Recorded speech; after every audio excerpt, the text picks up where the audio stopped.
반갑습니다. 지난주에는 서울에 오신 형제님이 구약 11기 상에 있는 말씀을 가지고 공부를 했습니다. 오늘은 계속해서 우리가 공부하고 있는 마가복음 13장의 내용을 함께 공부하도록 하겠습니다. 오늘은 마가복음 13장 1절부터 23절까지 가운데서 기록된 말씀을 통해서 우리가 하나님의 뜻이 무엇인지를 한번 생각해보는 그런 시간을 갖도록 하겠습니다. 제가 먼저 첫 절을 읽겠습니다. 마가복음 13장 1절. 예수께서 성전에서 나가실 때에 제자 중 하나가 가로되 선생님이여 보소서, 이 돌들이 어떠하며 이 건물들이 어떠하니까? 예수께서 이르시되 내가 이 큰 건물들을 보느냐? 돌 하나도 돌 위에 남지 않고 다 무너뜨려지리라 하십니다. 예수께서 감람산에서 성전을 마주 대하여 앉으셨을 때 베드로와 야고보와 요한과 안드레가 종용이 묻자오되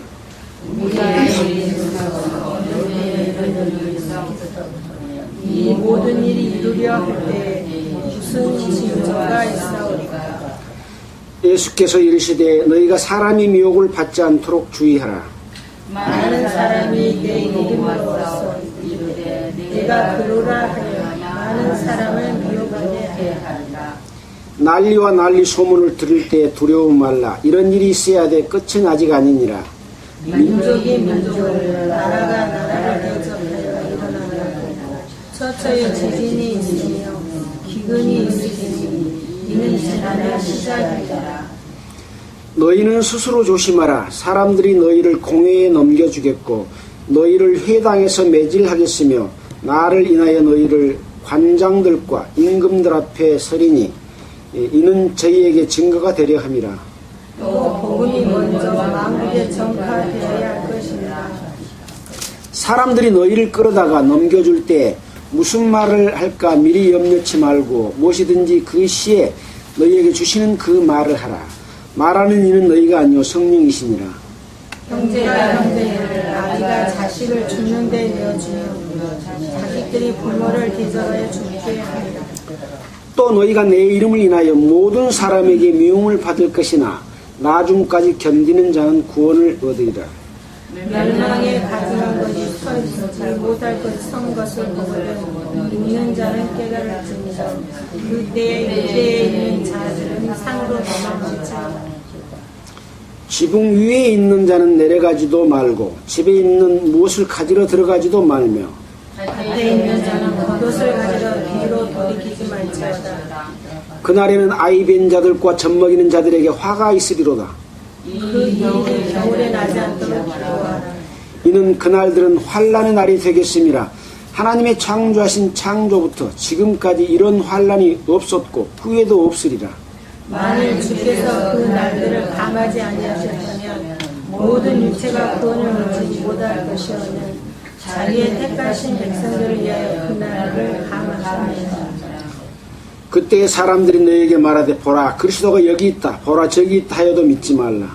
거짓 그리스도들과 거짓 선지자들이 일어나서 이적과 기사를 행하여 할 수만 있으면 택하신 백성을 미혹게 하려 하리라. 23절 함께 읽겠습니다. 너희는 삼가라. 내가 모든 일을 너희에게 미리 말하였노라.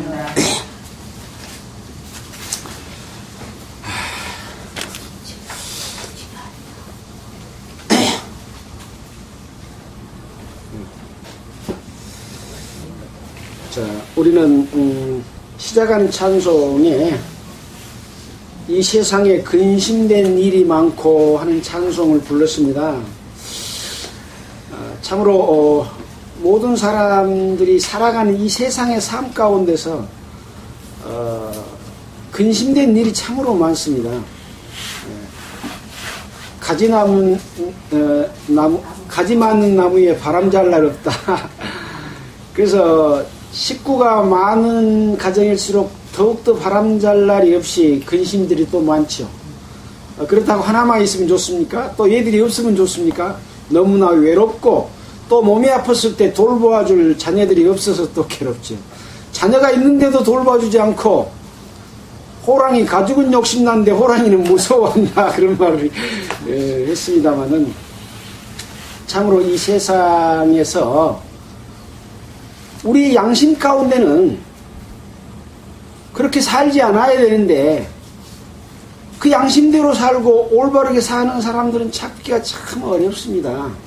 그래서 근심된 일이 많고 참 평안을 몰랐구나. 여기 보면 주 예수 날 오라 부르시니 평안히 쉬리로다. 그래서 그리스도 안에서 그 평안한 삶이 무엇인지에 대해서 우리는 그동안에 공부를 하고 또 우주 만물을 창조한 하나님의 계획들을 살펴보면서 인생의 목적과 가는 길이 무엇인지를 생각해보는 그런 우리는 공부를 했습니다. 그러나 그런 일들이, 그런 내용들이 내 마음에 믿어져서 나의 믿음이 되고 나의 하나님이 되고 나의 아버지가 됐을 때 비로소 주 예수 날 오라 부르시니 곧 평안히 쉬리로다 라고 하는 그것이 이루어질 걸로 그렇게 생각이 됩니다. 항상 말씀을 공부할 때마다 하나님께서 역사하시는 역사와 예수 그리스도를 통해서 보여주시는 그러한 사실들은 언제나 여러분에게 제시되고 있습니다. 문제는 내가 그것을 내 소유가 되도록 마음을 준비하고 믿는 믿음을 가지느냐 못 가지느냐 그런 문제가 중요하죠. 자, 예수님께서는 예루살렘에 올라갑니다.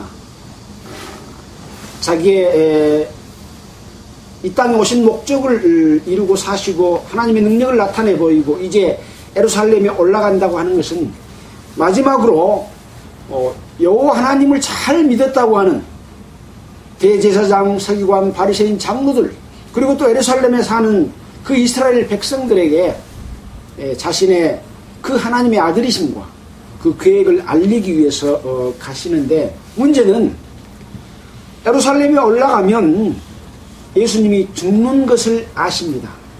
그래서 나는 죽으러 올라가는 것이죠. 그래서 세례 요한이 예수님께서 세례를 받고 세례를 받으러 이렇게 오실 때 보라 세상 죄를 지고 가는 하나님의 어린 양이로다 하는 그런 것처럼 이제 구약시대 때는 염소나 송아지를 잡아서 죄를 없이 하는 제사를 드렸는데 지난 죄만 용서돼 영원한 속죄를 이루지 못했으나 예수님께서는 자기 자신이 어린 양으로서 오셔가지고 한 번 드리고 그 제사의 효과는 영원히 이루어지는 영원한 속죄를 드리시기 위해서 예루살렘에 지금 올라가고 있습니다. 근데 여호와 하나님을 잘 믿는다는 대제사장과 서기관과 바리새인과 장로들은 그것을 알지 못하고 자기들의 그런 권세와 종교적인 세력들 또 자기를 따르는 많은 사람들이 예수를 따르기 때문에 질투하고 어떻게 하면 예수를 잡아 죽일고 그러면서 많은 시험을 하고 시험을 통해서 볼모로 잡기 위해서 또 꾀를 내서 빌미를 찾아서 죽이려고 하는 그런 일들이 있었던 것을 우리는 마가복음 12장에서 공부를 했습니다. 그러나 예수님께서는 여러 가지 내용을 통해서 그들의 신앙이 잘못되어 있는 것을 정면으로 이렇게 지적을 해주셨죠. 제사 드리는 제사가 바로 성전 안에서 매매를 하고 있다. 강도의 구례를 만들었다. 그렇게 말씀을 하시고 또 그들을 향해서 포도원의 비유를 말씀해 주시면서 한 농부가 포도원을 만들고 또 울타리를 치고 망대를 세우고 포도즙들을 포도원 안에 설치해 놓고 타국에 갔다가 이제 새를 받으러 보냈는데 새를 죽이는커녕 오히려 그 종들을 때리고 잡아 죽이는 일들을 수없이 했다. 바로 그들이 너희다. 하나님께서는 이스라엘 백성을 통해서 하나님의 살아계신 역사하심을 보여주고 또 그들을 통해서 구원의 복음을 알려주기를 원하지만 그들은 선지자의 말을 듣지 않고 또 예수님이 직접 오셔도 예수님의 말을 듣지 않고 자기들의 욕심을 따라서 그것을 채우기 위해서 살아가는 종교인들, 그들을 향해서 말씀하고 계신 것이죠. 결국은. 자, 그래서 예수님께서는 건축자들의 버린 동이 머퉁이 머릿돌이 돼서 교회를 통해서 예수를 믿고 거듭나서 하나님의 자녀가 되는 하나님의 백성을 만드시고자 하는 그 계획을 이루시고 가고 계신다 하는 것들을 우리는 공부를 했습니다. 그러면서 그 이스라엘 백성들을 꾸짖는 말씀을 하시죠. 자, 그래서 12장 마지막에 보면 예수께서 가르치실 때 가라사대 긴 옷을 입고 다니는 것과 시장에서 문안받는 것과 회당의 상자와 잔치의 상석을 원하는 서기관들을 삼가라. 바로 그들을 삼가고 그들의 교훈을 삼가라. 바리새인과 헤롯 당의 교훈을 삼가라. 외식하고 자기들의 배만 위하는 그들을 조심해라. 그런 이야기죠. 바로 그들이 지금은 누구냐? 우리는 이런 것들을 생각을 해봐야 되는 것이죠.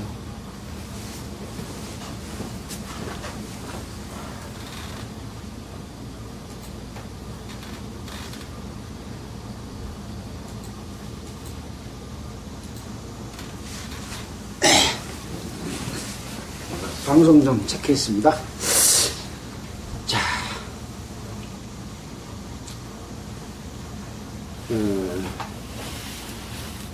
오늘 읽었던 마가복음 13장을 통해서도 한번 살펴보도록 하겠습니다. 오늘 읽었던 이 말씀은 예수님께서 13장 1절에 보면 성전에서 나가실 때, 지금 예수님께서는 예루살렘 성전에 들어와서 성전을 뒤엎는 일도 하시고 또 그 다음에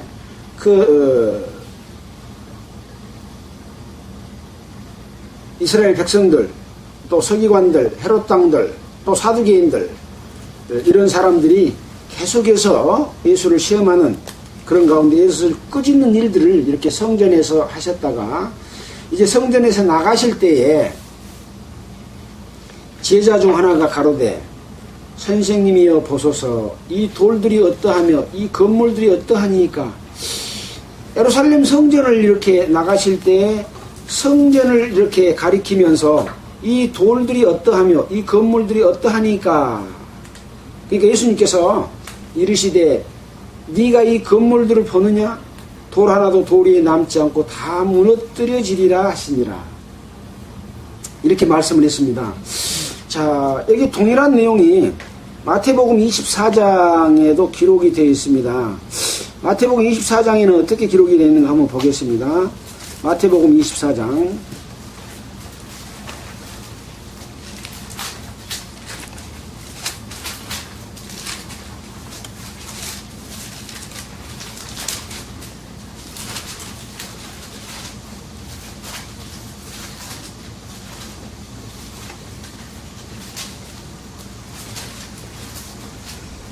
자, 24장 1절입니다. 예수께서 성전에서 나와서 가실 때 제자들이 성전 건물들을 가리켜 보이려고 나오니 대답하여 가라사대 너희가 이 모든 것을 보느냐? 내가 진실로 너희에게 이르노니 돌 하나도 돌에 남지 않고 다 무너뜨릴 것이다. 이렇게 이야기를 했습니다. 자, 누가복음 21장 5절로 6절에도 동일한 내용이 있습니다. 누가복음 21장 5절입니다. 21장 5절에 보면 어떤 사람들은 누굽니까? 방금 베드로와 야고보와 요한과 안드레가 지금 우리가 읽었던 내용 속에 이제 이따가 나옵니다.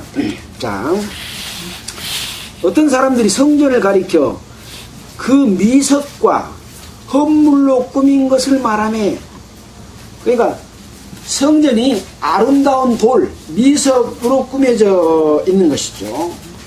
또 헛물, 여러 가지 이제 그 헛물들로 꾸민 것을 말하며, 그 말은 예루살렘 성전의 아름답고 웅장한 그런 것들을 자랑스럽게 이야기하는 그런 상황이죠.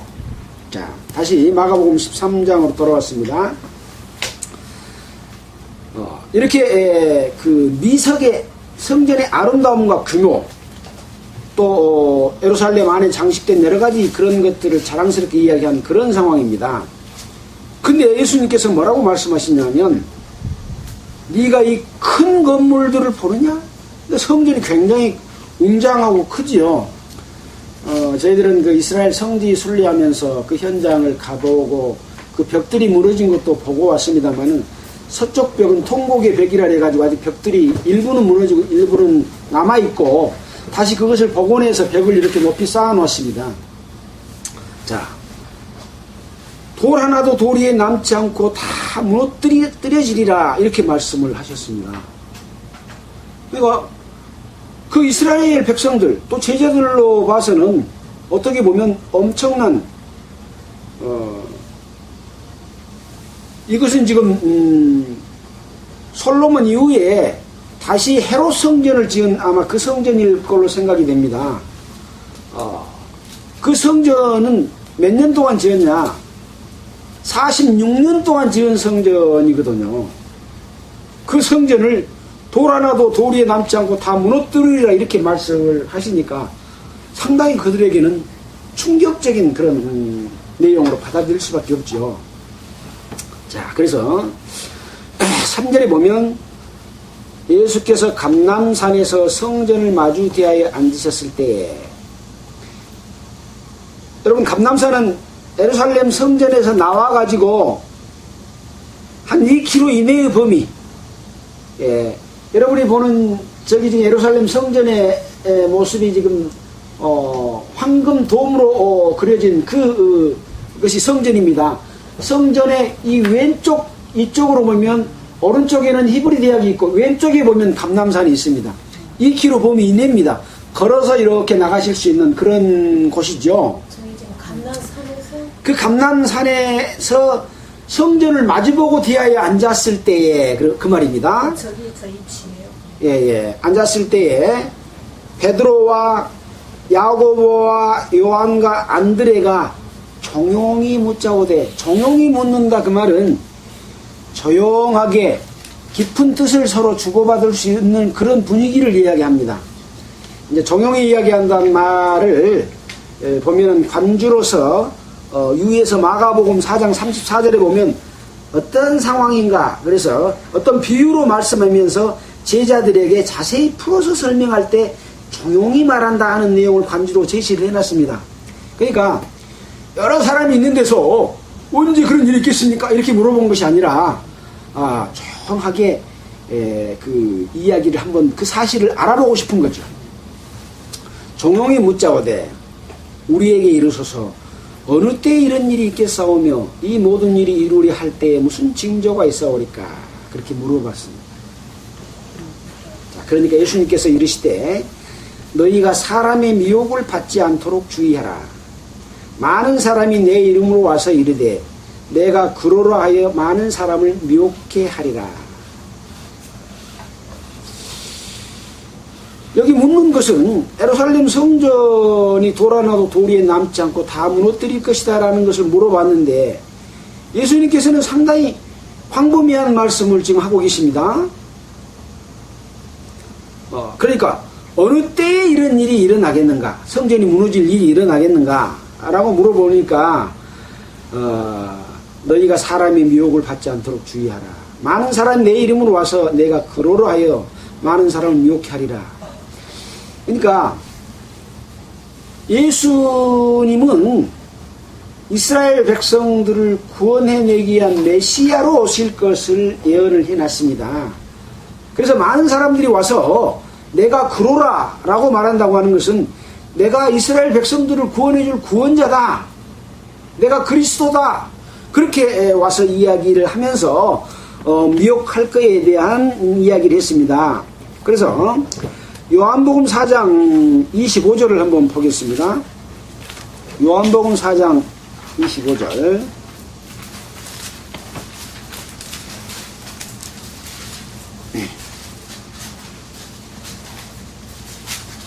자,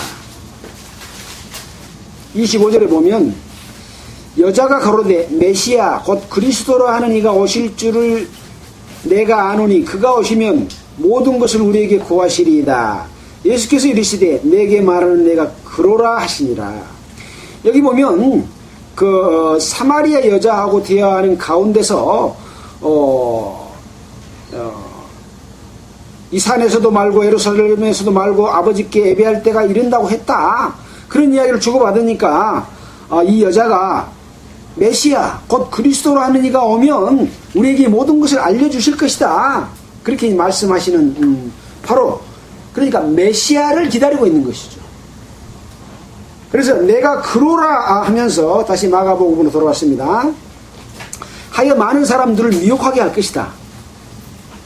한마디로 말해서 가짜 예수가 와가지고 그리스도가 와가지고 자기를 따르게 하려고 하는 그런 일들이 일어날 것이다 그 말입니다. 자, 그 다음에 난리와 난리 소문을 들을 때 두려워 말라. 이런 일이 있어야 돼 끝은 아직 아니니라. 첫 번째는 많은 사람이 그리스도라고 하는 미혹한다고 하는 것이고, 두 번째는 난리와 난리 소문을 들었을 때 두려워 말라. 난리와 난리 소문을 들은다 말은 무슨 말입니까? 우리가 6.25 동란 그러잖아요. 난리입니다. 또 일본이 우리나라를 침략한 것도 난리입니다. 그래서 어떤 또 국가 내에서 반란을 일으킨 것도 난리잖아요. 여순 반란 사건 그러잖아요. 그래서 이런 일들이 자주 일어날 것이라는 것이죠. 근데 이런 일들이 예수님 당시에도 있었고 예수님 이전에도 있었어요. 그러니까 그때도 있었고 지금도 있었고 앞으로도 있을 것인데 이렇게 보는 관점이 있기 때문에 그것만 봐가지고는 언제가 그런 일이 일어날 때인지를 잘 모르지 않습니까? 그래서 이런 상황들을 종합적으로 판단해서 그런 일이 일어날 때라고 하는 것은 광범위하게 우리가 살펴봐야 되는 그런 부분이지, 어떤 일이 일어나니까 봐라 예수님이 온다 그런 이야기는 아니죠. 또 성전이 무너질 때다 그런 것은 아니라고 하는 것이죠. 좀 넓게 생각을 해야 됩니다. 또 어떤 일이 일어나느냐, 이런 일이 난리와 날 소문을 들을 때 두려워 말라. 이런 일이 있어야 돼 끝은 아직 아니니라. 끝이라 그랬어요 아니라 그랬어요? 아직 아니라 그랬어요. 징조로서 나타난다. 그 다음에 또 뭐냐, 민족이 민족을, 나라가 나라를 대적하여 일어나겠고, 민족이 민족을, 독일과 동독과 서독이, 남한과 북한이, 또 지금 여러분들 그 중동에 일어나고 있는 각 테러 사건들이 어떤 사건입니까? 같은 회계도를 믿고 있는데 시아파가 있고 또 무슨 파가 있고 해가지고 확끼리 서로 분쟁을 하는 것이죠. 민족이 민족을, 또 나라가 나라를 대적하여 일어난 일들은 수많은 역사 속에서도 우리가 봐왔던 그런 일들입니다. 이런 일들이 자주 일어나고 마지막을 향해서 가면 점점 민족이 민족을 일어나는 일도 마지막 때를 달리고 있는 그런 것을 볼 수도 있겠죠. 동독과 서독은 이미 하나 국가로 통일되어 버렸으니까 민족이 민족을, 그 나라에는 지금 전쟁이 안 일어나잖아요. 자, 아무튼 그런 일들이 일어납니다. 또 처처란 말은 곳곳에 지진이 있으며 기근이 있으리니 이는 재난의 시작이니라. 자, 이 지진도 각 곳에서 일어나는 일들이 이전에도 많이 일어났습니다. 그래서 옛날에도 지진이 일어났고 또 지금도 일어나고 있고 앞으로도 일어나는데, 그것만 갖고 어떻게 그 마지막 때인 것을 알겠느냐, 이런 일들을 이렇게 핑계대서 마지막 때는 없다, 오지 않는다 이렇게 이제 말할 수도 있겠죠. 그러나 지진의 횟수와 빈도, 새로운 지진대가 형성되는 것들은 점점 더 규모가 커지고 광대하게 일어나고 있는 것들을 지진의 빈도와 연대수를 통해서 그 규모를 통해서 이 데이터를 정리해 보면 지금 갈수록 지진의 횟수도 많아지고 규모도 커진다고 하는 것을 살펴볼 수가 있습니다. 우리나라도 새로운 지진대가 발견돼서 우리나라도 지난번에 6정도 지진이 올 수가 있기 때문에 대단히 위험하다는 발표를 한번 했지 않습니까? 일본은 지진대가 형성되어 있는 지역입니다. 그래서 지난번에 바다에서 지진이 일어나가지고 원자력 발전소가 파괴되고 해가지고 오염이 돼가지고 엄청난 피해를 겪고 있고 지금도 그 피해가 계속되고 있잖아요. 이 원자력에 관한 피해는 한번 그것이 누출이 되면 수십 년이 지나도 없어지지 않고 계속해서 2차 피해, 3차 피해가 막 계속해서 발생이 됩니다.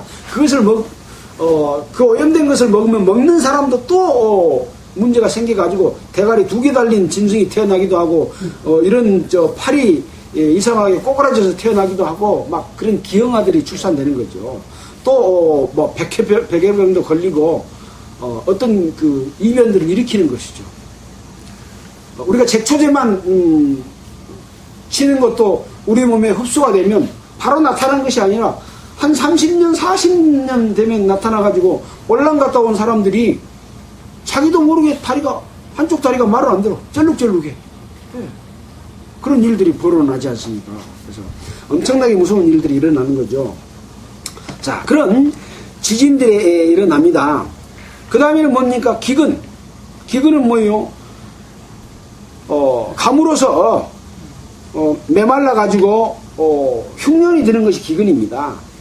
그래서 이 기근도 역시 옛날에도 일어났었고, 예수님 당시에도 일어났어요. 또 사도행전 시대에도 또 일어났다고 하는 내용들이 또 관주를 통해서도 알 수가 있고, 우리가 역사를 통해서도 알 수가 있습니다. 아가보 때에 흉년이 들어가지고, 다른 지역에 있는 성도들이 예루살렘의 성도들을 돕기 위해서 연보를 해가서 전달하고 그런 일들이 있었지 않습니까? 자, 또 마지막 때 계시록에 보면 세상을 심판할 때 첫째인, 둘째인, 셋째인, 일곱째인까지 떼면서 그 재앙들이 나타날 때에 넷째인을 뗄 때 이 기근이 일어날 것, 흉년이 일어날 것을 또 예언해 놓고 있습니다. 그래서 그동안에 이런 기근, 흉년을 통해서 사람들이 그 고통이 얼마나 크다는 것들을 보여줬죠. 그러나 마지막 때가 됐을 때는 또 이런 징조가 일어나서 더 큰 흉년이 될 것이다 라고 하는 것들을 미리 알려주는 겁니다. 자, 그래서 이는 재난의 시작이다. 재난의 시작이면 재난이 본격적으로 되면 얼마나 힘들겠습니까? 예. 아직까지 우리는, 우리가 60년대에 보릿고개가 있었지 않습니까? 70년대에 이제 통일벼가 나와가지고 우리가 이제 식량 문제가 많이 해소됐는데, 얼마나 배고픈 세상을 살았습니까? 먹을 것이 없어서, 밥 한 그릇에, 김치 같은 거 이렇게 막, 덕금덕금 해서 다른 거 썰어 이어가지고 해서 저도 어렸을 때 그걸 먹었어요. 예, 쑥도 넣고 뭣도 넣고 해가지고 막 양을 뭐만큼 늘여서 그것을 배를 채우는 그런 기억이 있습니다만은 또 산에 있는 소나무 껍질을 벗겨서 그 속에서 나오는 송쿠 이것을 먹기도 하고 그런 그 기근이 있었습니다만은 앞으로 다가올 기근은 그런 기근하고 비교도 되지 않을 만큼 기근이 일어나고 있고 지금 전 세계에도 아프리카 지역이나 이런데 우리가 텔레비 볼 때 돈 얼마를 내면 그러한 생명들을 도울 수 있습니다 하고 도와주십시오 하고 막 그 광고도 나오지 않습니까? 지금도 그런 현상들이 일어나고 있지만 앞으로 그런 문제가 더 심각하게 일어날 것이다. 이런 모든 것이 재난의 시작이다. 그랬습니다. 9절입니다. 너희는 스스로 조심하라. 사람들이 너희를 공회에 넘겨주겠고 너희를 회당에 매질하겠으며 나를 인하여 너희가 관장들과 임금들 앞에 서리니 이는 저희에게 증거가 되려 함이라. 자, 그래서 여기 보면은 첫째로는 뭡니까? 사람의 미혹을 받지 않도록 주의하라 라는 것은 어떤 신앙적으로 종교적으로 거짓 선지자가 나타날 것을 이야기를 했습니다. 그 다음에는 뭡니까? 난리와 난리 소문을 듣는다. 또 민족이 민족을, 나라가 나라를 대적하여 일어난다. 이런 것은 뭡니까? 정치적인 어떤 그 혼란, 나라와 나라의 분쟁, 이런 것들이 일어날 것을 지금 이야기를 하고 있습니다. 또 그 다음에는 뭡니까? 처체 기근과 지진이 있으리니, 이것은 무엇입니까? 자연적인 재해입니다. 그래서 종교적으로나 정치적으로나 자연 환경적으로나 이런 모든 것들이 마지막 때가 되면 더욱더 혼란과 갈등 속으로 또는 그 재해 속으로 점점 더 규모와 빈도수가 더 많아져서 큰 혼란들이 일어날 것을 이야기를 하고 있습니다. 지금이 바로 그런 시대가 아닌가 생각되고 있죠. 그래서 옛날에는 그런 걸 별로 느끼지 못했던 일들이 지금은 더 조직적이고 세밀하고 보통 사람들은 이해할 수 없을 만큼 고차원적인 어떤 정치 행위, 경제 행위들이 이루어지고 있습니다.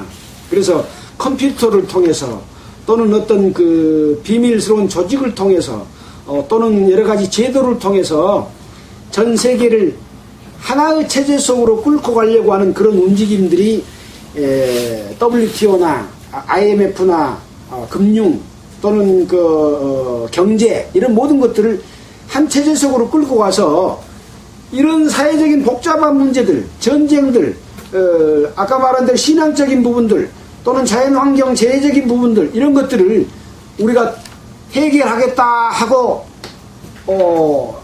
나가기 위한 어떤 무리들이 움직임들이 지금 진행되고 있는 것이 세계의 정치, 경제, 사회 모든 속에 지금 그 역사가 지금 진행되고 있는 겁니다.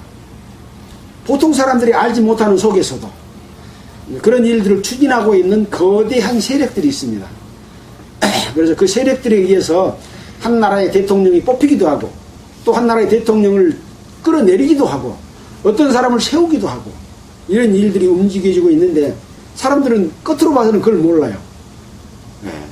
그리고 어떤 범죄가 있어도 범죄가 하나도 없는 것처럼 거짓말을 만들어보기도 하고 죄가 하나도 없는데 죄 있는 것처럼 막 언론에 뿌려가지고 혼란하게 만들어서 누구한테다 투표를 해야 될지도 모르게 만들어버리는 이런 일들도 막 일어나는 것이죠. 이게 전 세계로 움직이는 어떤 큰 손들이 있는 것이죠. 그런 부분에 대해서는 또 앞으로 더 공부를 해보도록 하겠습니다. 자, 그래서 너희는 스스로 조심하라. 너희를 공회에 넘겨주겠고 너희를 회당에서 매질하겠으며 나를 인하여 너희가 관장들과 임금들 앞에 서리니 이는 저희에게 증거가 되려 함이라. 여기서 지금 너희는 지금 누구를 이야기합니까? 베드로와 야고보와 요한과 안드레가 지금 물어봤잖아요. 예수님이 제자들을 향해서 너희는 스스로 조심해라. 사람들이 너희를 공회에 넘겨주겠다. 지금 예수님을 모함해서 공회에 넘김을 당하게 되는 상황이지 않습니까? 지금 이 성경에 지금 말씀하고 있는 이 시점에서 왜 그렇습니까? 예수님께서는 하나님께서 보내심을 받은 분입니다. 하나님이 육신의 몸을 입고 이 땅에 많은 사람의 죄를 용서해 주기 위해서 오시는 그 예수님이거든요. 하나님의 일을 하는 것이거든요. 하나님께서 시키는 일을 하고 계신 것이에요. 그런 일을 하면 어쩝니까? 마귀의 세력으로부터 계속해서 도전을 받고 또 끌려가고 질문을 받고 잡히게 되고 매질을 당하고 이런 일들이 일어나는 것이죠. 바로 그것을 제자들에게 알려주시는 겁니다. 자, 너희는 조심해라. 너희를 공회에 넘겨줄 것이다. 또 너희를 회당에서 매질하겠으며 나를 인하여 예수인 나를 인하여 너희가 관장들과 관원의 장들과 또 임금들 앞에 설 것이니 왜? 그들에게 증거가 되라. 무슨 증거입니까? 예수 그리스도의 증거가 될 것이다. 예수는 누구의 증거입니까? 하나님의 증거죠. 예수님은 하나님의 증거요. 또 예수님의 제자들은 예수의 증거가 돼서 하늘나라의 복음을 통해서 예수 그리스도께서 이룬 사실들에 대해서 전파하는 그 증거가 바로 제자들, 여기서 말하면 베드로와 야고보와 요한과 안드레 너희들이 될 것이다. 그런 얘기. 그 다음에는 누가 됩니까? 예수님의 복음을 전했던 그 제자들과 또 그 이후에는 또 바울, 또 스데반 이런 사람들을 통해서 복음이 증거됐고, 또 그들은 또 그런 공회 앞에 잡혀가가지고 죽을 고비를 넘기고 매를 맞는 그런 일들이 일어났습니다. 그런 내용은 또 시간 있으면 또 살펴보도록 하겠습니다. 10절입니다. 10절입니다. 또 복음이 먼저 만국에 전파되어야 할 것이니라. 자, 지금 여러 가지 징조들을 지금 말씀해 주고 있습니다. 이와 같은 징조들은 아까 말씀드린 대로 마태복음 24장의 기록을 통해서 동일한 그 마지막 성전에 관한, 성전이 무너질 것에 관한 말씀을 하면서 말했던 내용이 마태복음 24장 1절로부터 24장 31절까지 쭉 기록이 되어 있는 24장 전체에 그런 내용이 기록이 되어 있습니다. 거기에서도 보면 복음이 먼저 만국에 전파되어야 할 것이라고 하는 내용이 또 기록이 되어 있죠. 24장 14절에 보면 이 천국 복음이 모든 민족에게 증거되기 위하여 온 세상에 전파되리니 그제야 끝이 오리라, 이렇게 말씀을 했습니다. 자, 그 앞에는 또 뭔 이야기를 했습니까? 거짓 선지자가 많이 일어나 많은 사람을 미혹하겠으며 불법이 성함으로 많은 사람의 사랑이 식어지리라. 거짓 선지자는 아까 종교적인 문제라 그랬지 않습니까? 신앙적인 이문제라 그랬죠.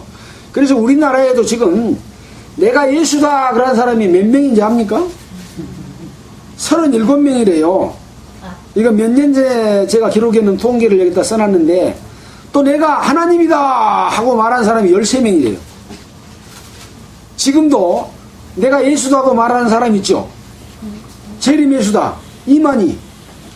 이만희가 내가 재림 예수다. 모든 이 성경은, 현재 있는 성경은 이것은 초등학교 교과서 같은 학문에 불과하고 중고등학교 이런 교과서에 관한 부분은 이만희가 와서 다 풀고 기록한 말씀을 믿어야 된다. 그렇게 지금 가리키고 있습니다. 엄청난 대한민국의 지금 이단 세력으로서 성경을 문자적으로 해석하지 않고 모든 성경은 비유로 기록한 것이다 라고 나름대로 성경을 막 풀어서 이것저것 집어해서 섞어가지고 막 뒤범벅을 만들어서 성경을 풉니다. 근데 참으로 성령으로서 그것을 잘못됐다는 것을 볼 수 있는 눈이 없으면, 성경을 어설피 알면 그 사람들 말에 홀랑 넘어가게 돼 있어요. 아주 기독교의 부패하고 잘못된 것에 대해서 정론하게 막 이야기합니다. 목사가 이래서는 안 되고 뭘 잘못됐고 이렇게 이야기하면서, 그 다음에 성경은 그런 것이 아니라 이렇게 되어 있다 하면서 쫙 끌고 가면서 이제 다른 것을 막 이야기를 해서 홀랑 넘어오게 만들기 때문에 보통 사람들로서는 그걸 구분해내기가 어렵습니다. 그러니까 많은 사람들이 거기에 속아 넘어가지 않아요. 그냥 멍청하게 꼬시면 넘어가겠습니까?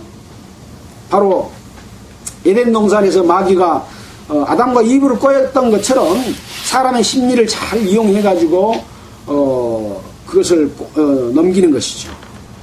바로 그런 종교적인 부분, 거짓 선지자들이 일어날 것을 이야기를 했고, 또 이 천국 복음에 대해서는 2377개 언어로 2005년도 통계가 기록이 되어 있습니다. 지금 2016년이잖아요. 2377개보다 훨씬 많은 언어로 성경이 번역됐고 전 세계에 성경이 없는 그러한 나라와 민족은 지금 거의 없을 것이다. 그렇게 보는 것이 맞을 겁니다. 우리가 함께 만났고 우리 공회까지 오셨던 김성준 선교사는 브라질의 아마존 밀림 지역에 가서 식인종들한테 복음을 전했잖아요. 그때 우리 공회에 오셔서 말씀해 주셨던 그 김성준 선교사, 그런 방법으로 전 세계에 복음이 전해지지 않은 곳이 없습니다. 그 사람들은요, 언어가 안 통하니까 손짓 발짓 해갖고 자칫 잘못하면 잡혀 사람을 잡아가지고 구워서 먹는 그런 식인종들한테 가서 복음을 전하고 왔다니까요. 놀라운 하나님의 능력으로서 죽지 않고 살아나오는 그런 경험을 해서, 이번에도 이용남 목사도 그분의 이야기를 어디서 들었는가, 그분을 이렇게 그 훌륭한 선교사다 그렇게 이야기하는 내용을 들었습니다. 그런 분들을 통해서도 이렇게 전 세계에 복음이 전해집니다. 그래서 모든 민족에게 증거되기 위하여 온 세상에 전파되리니 그제야 끝이 오리라.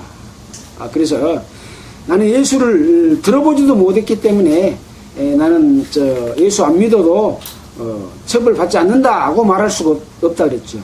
또 로마서에서도 우주 만물 가운데서 그 신성이 분명히 보여 알게 되기 때문에 핑계할 수 없다 그런 말씀을 했죠. 자, 다시 마가복음 13장으로 돌아오겠습니다. 자, 그래서 복음이 전 세계에 만국에 전파되어야 할 것이다. 자, 또 11절에 사람들이 너희를 끌어다가 넘겨줄 때 무슨 말을 할까 미리 염려치 말고 무엇이든지 그 시에 너희에게 주시는 그 말을 하라. 말하는 이는 너희가 아니요 성령이시니라. 그래서 끌려갈 때에 어떤 말을 할까 너무 염려치 마라. 성령께서 말할 수 있게 해주신다 라고 하는 말씀을 해주십니다. 이제 여기에 관주로 사도행전 4장 8절 6장 10절 13장 9절 이렇게 기록을 해놨습니다. 어떤 내용이 있는데 이렇게 끌려갈 때 말할 수 있게 해주시는가 한번 잠깐 보겠습니다. 사도행전 4장 8절.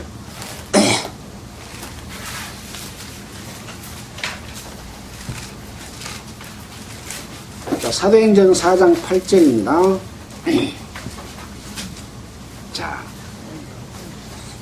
베드로와 요한이 공회 앞에서 말할 때에 있었던 일입니다.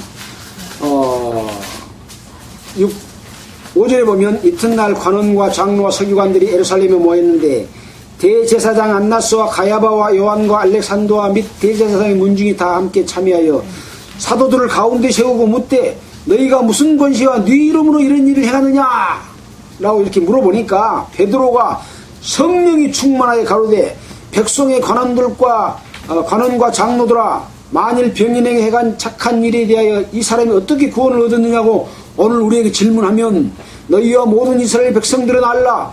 너희가 십자가에 못 박고 하나님이 죽은 자 가운데서 살리신 나사렛 예수 그리스도 이름으로 이 사람이 건강하게 되어 너희 앞에 섰느니라. 이렇게 이 사람들이 잡아 죽인 예수 그리스도가 바로 이 병인을 건강하게 해서 우리 앞에 서게 했다.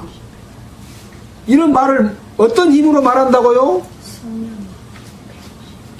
성령의 성령이 충만하여 가로되 그렇게 돼 있잖아요. 그래서 성령이 충만하게 되면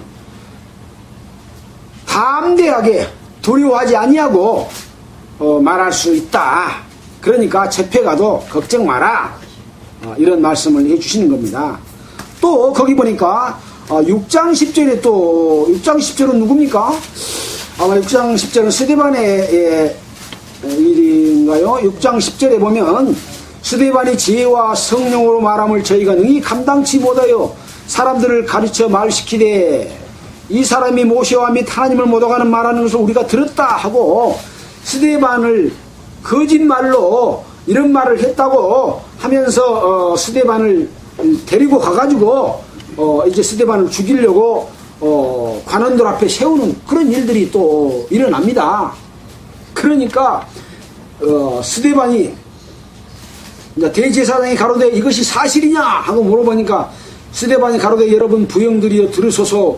우리 조상 아브라함이 하란에 있기 전 메소포타미아에 있을 때 영광의 하나님이 그에게 보여 가라사대 이렇게 하면서 이스라엘의 출애굽부터 시작해가지고 이스라엘 역사를 쫙 이야기하면서 마지막에 크라이막스에서는 뭐라고 이야기를 하냐. 7장 전체에 말씀하고 51절에 보면 7장 51절에 보면 모기곡보 마음과 귀의 할례를 받지 못한 사람들아 너희가 항상 성령을 거스려 너희 조상과 같이 너희도 하는도다. 너희 조상들은 선지자 중에 누구를 핍박지 아니하였느냐. 의인이 오리라고 예고한 자들을 저희가 죽였고 너희는 그 의인을 잡아준 자의 살인자가 되나니 너희가 천사의 전한 율법을 받고도 지키지 아니하였도다. 이렇게 말을 하니까 저희가 마음에 찔려 이를 갈고 갈거늘 스데반이 성령이 충만하여 하늘을 우러러 주목하여 하나님의 영광과 및 예수께서 하나님 우편에 서신 것을 보고 성령이 충만해서 이렇게 말했습니다. 그때 예수께서 하나님의 우편에 서신 것을 광경을 스데반은 봤다. 그렇게 이야기를 하고 있어요. 말하되 보라 하늘이 열리고 인자가 하나님 우편에 서신 것을 보노라 한데 이 이스라엘 이 종교 지도자들이 달려들어가지고 돌로 쳐서 스데반을 죽이는 그런 일이 일어났습니다. 그러니까 뭡니까? 성령에 충만하게 되면 너희가 전해야 될 것이 무엇인지를 분명하게 성령께서 말씀해 주시고 담대함과 영광까지 보여주시면서 말할 수 있는 것을 주기 때문에 두려워하지 말라 이렇게 말씀하신다고 하는 것이죠. 그 다음에는 또 바울에게도 그런 일이 또 일어납니다. 그래서 사도행전의 역사 속에서도 바로 성령에 충만해서 담대하게 말했던 그런 내용들을 우리는 또 살펴봤었지요. 자, 다시 마가복음 13장으로 돌아왔습니다. 7절에 형제가 형제를 아비가 자식을 죽는데 내어주며 자식들이 부모를 대적하여 죽게 하리라. 그래서 지금 어떻습니까? 예수를 믿는 사람 믿는다는 이유로 형제 간에 서로 적이 되고 또 부모와 자식 간에도 적이 되고 네 가족이 원수가 되리라 하는 그런 말이 예수님께서 하신 것처럼 이렇게 예수 그리스도의 뜻을 따라서 살게 되면 이런 일들이 일어나는 것이죠. 또 너희가 내 이름을 인하여 모든 사람에게 미움을 받을 것이다. 그래서 예수를 믿게 되면 그 옳지 않는 세력으로부터 마귀의 세력으로부터 특히 종교 세력으로부터 미움을 받습니다. 그래서 복음을 전하게 되면 또 핍박을 받죠. 복음을 믿었으면서도 옳지 않은 것을 보고 입을 다물고 있으면 핍박을 받습니까? 안 받습니다. 그래서 핍박은 영광과 함께 받는 것이라고 우리는 배웠습니다. 핍박이 없으면 영광이 없습니다. 왜? 하나님의 뜻 가운데서 담대하게 말하지 않았기 때문에 담대하게 말하지 않고 그렇게 살지 않는 사람에게는 영광이 주어지지 않는 것이죠. 항상 그래서 소망을 이야기할 때 또 영광을 설명해 줄 때 핍박이 함께 등장했던 것을 우리는 볼 수가 있었죠. 그래서 나중까지 견디는 자는 구원을 얻으리라 라는 말씀을 해주고 있습니다. 또 14절에 멸망에 가증한 것이 서지 못할 곳에 선 것을 보고선 읽는 자는 깨달을진저 그때 유대에 있는 자들은 산으로 도망할지어다. 지붕 위에 있는 자는 내려가지도 말고 집에 있는 못을 가지러 들어가지도 말며 밭에 있는 자는 겉옷을 가지러 뒤로 돌이키지 말지어다. 그날에는 아이벤 자들과 젖먹이는 자들에게 화가 있으리로다. 이 일이 겨울이 나지 않도록 기도하라. 지금 예루살렘 지어진 성전이 돌 하나도 도리에 남지 않고 무너뜨려질 것이다 라고 하는 말씀에 대해서 어느 때에 그런 일이 있겠습니까? 라고 물어봤는데 여러 가지 징조들을 이야기하면서 또 한 가지 멸망에 가증한 것이 서지 못할 것의 선것을 보거든 이렇게 이야기를 하고 있습니다. 이 멸망에 가증한 것이 도대체 무엇인가? 관주에는 뭐라고 되어 있냐면 다니엘서 9장 27절, 다니엘서 11장 31절, 다니엘서 12장 11절 멸망에 가진 것이 한 것이 무엇인가? 한번 참고로 보겠습니다. 다니엘서 9장 27절.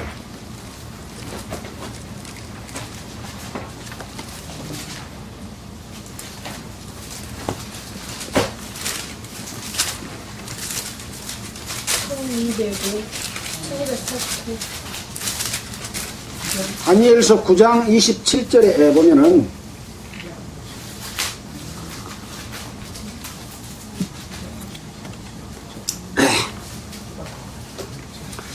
그가 장차 많은 사람으로 더불어 한 이래 동안의 언약을 굳게 정하였고 그가 그 이래의 절반에 제사와 애물을 금지할 것이며 또 잠푸하여 미운 물건이 날개를 의지해 설 것이며 또 이미 정한 종말까지 진노고 황폐케 하는 자에게 쏟아지리라 하였느니라.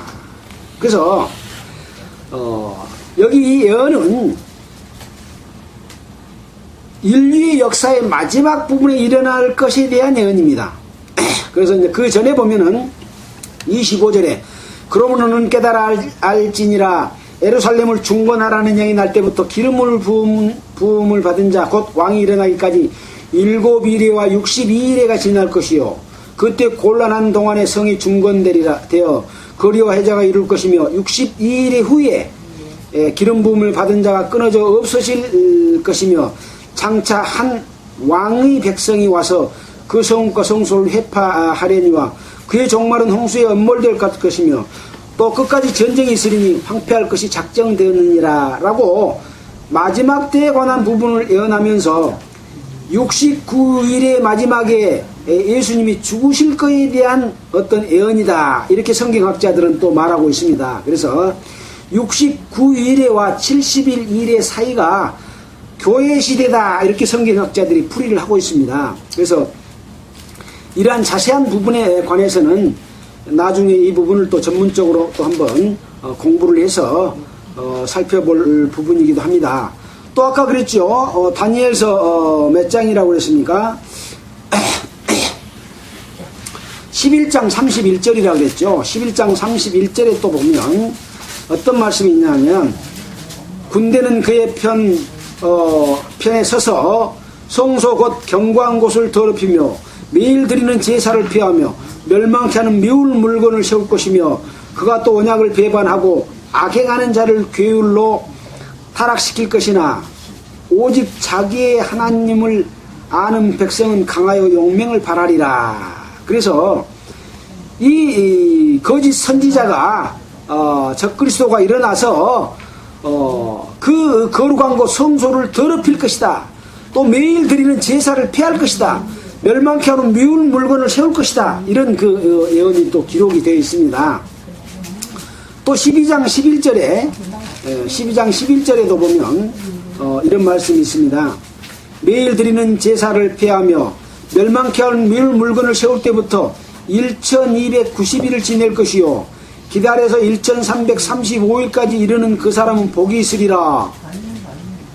여기 보니까 이렇게 성경의 어떤 날짜까지를 제시를 합니다. 자, 아까 적그리스도 거짓 선지자가 와서 제사를 폐할 것이다 그랬잖아요. 제사를 폐하며 멸망케 할 미운 물건을 세울 것이라 그랬잖아요. 못 찾으면 그냥 들으십시오. 세울 때부터 1290일 1290일이 얼마 동안 기간입니까? 1290일 나누기 계산기 있으면 30 해보십시오. 3년 반입니다. 3년 반. 예. 또 기다려서 1335일까지 이르는 그 사람은 복이 있다. 그러면 1335일도 대개 3년 반입니다. 그래서 두 개를 합치면 2625일인데 나누기 365 하면은 7년이 나옵니다. 7년. 우리가 7년에 대해서 들어봤잖아요. 7년 대환란이 있을 것이다. 그런 말 들어봤죠? 그래서 이 땅에서 예수님이 이방인의 충만한 수가 차면 예수님이 재림하실 것인데 예수님이 재림하기 직전에 7년 대환란이 일어난다. 3년 반 동안은 아까 정치와 종교와 모든 경제가 하나로 통합되고 이런 어려운 난리와 난리 소문, 경제 파탄, 국가와 국가의 분쟁, 또 자원 문제, 이런 모든 문제를 해결해서 내가 평화롭게 여러분들을 통치하겠다 하고 가짜 그리스도가 적그리스도 나가 통치하고 있을 때, 그러니까 가짜 평화지요.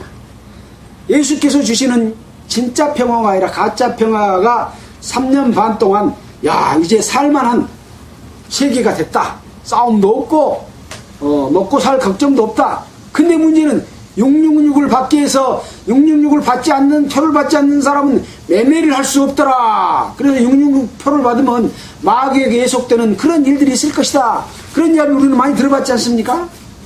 그런 일이 있는데, 그러니까 3년 반 동안은 평화 1290일이요. 그 다음에 3년 반은 1335일. 날짜가 조금 틀리긴 하지만 비슷한 그런 기간인데 여기는 더 정확하게 날짜를 며칠이라고 제시를 했습니다. 그래서 그 기간을 참는 자에게는 복이 있다. 그래서 7년 대환란을 통과할 이스라엘 백성들에게 구체적인 날짜까지를 제시해 놨다. 언제 성전이 중건되고 어떤 일이 일어나고 그 다음에 어떤 일이 일어나고 적그리스도가 거기에 통치하게 되고 거기서 미운 물건이 일어나고 하는 일들, 이런 것까지도 다 예언이 되어 있는 다니엘 예언서 이런 것들을 통해서 예언을 주는 그런 내용들이 이제 그 성경학자들이 풀어놓은 책들을 보면은 하는 내용들이 나와 있습니다. 아마 짧은 시간에 그런 것들을 공부하기는 쉽지 않은 그런 내용들입니다만은 참고로 그런 일들이 일어나게 된다 하는 것이죠. 자, 오늘은 더 이상 설명하기가 시간이 부족한 것 같습니다. 자, 오늘은 마가복음 13장 1절부터 14절에 있는 내용까지를 함께 살펴보는 것으로서 오늘은 마치도록 하겠습니다. 자,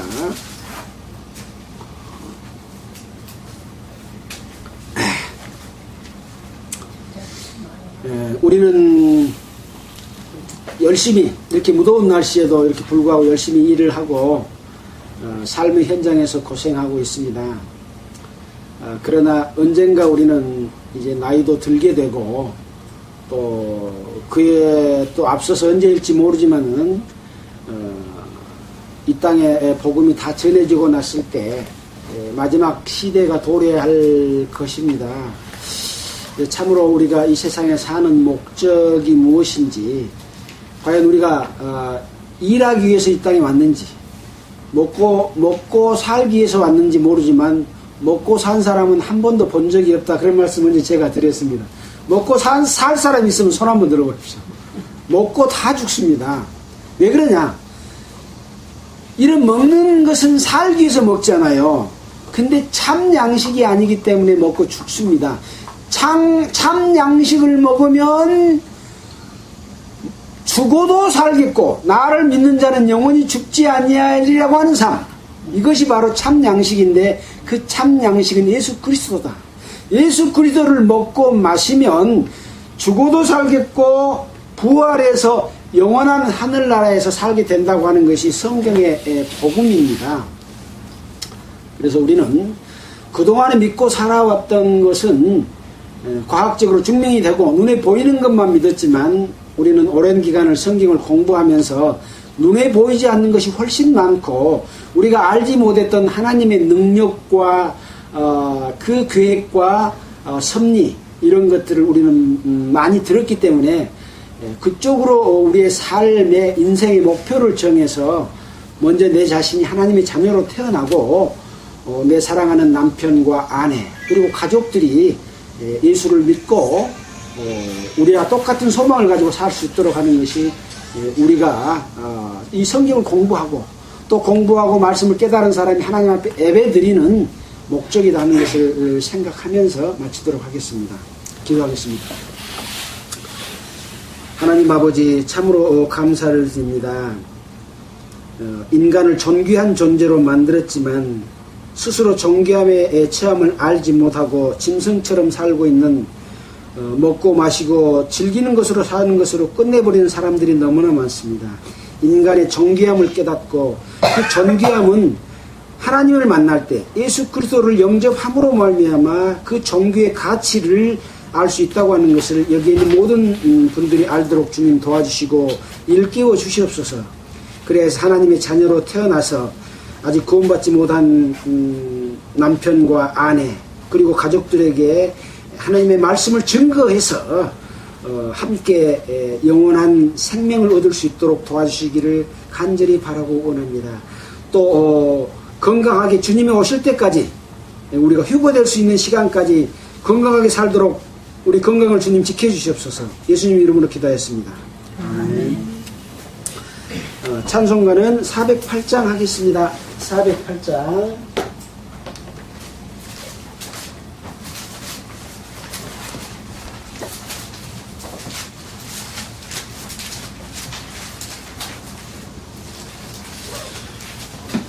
어, 408장이 아닙니다. 269장.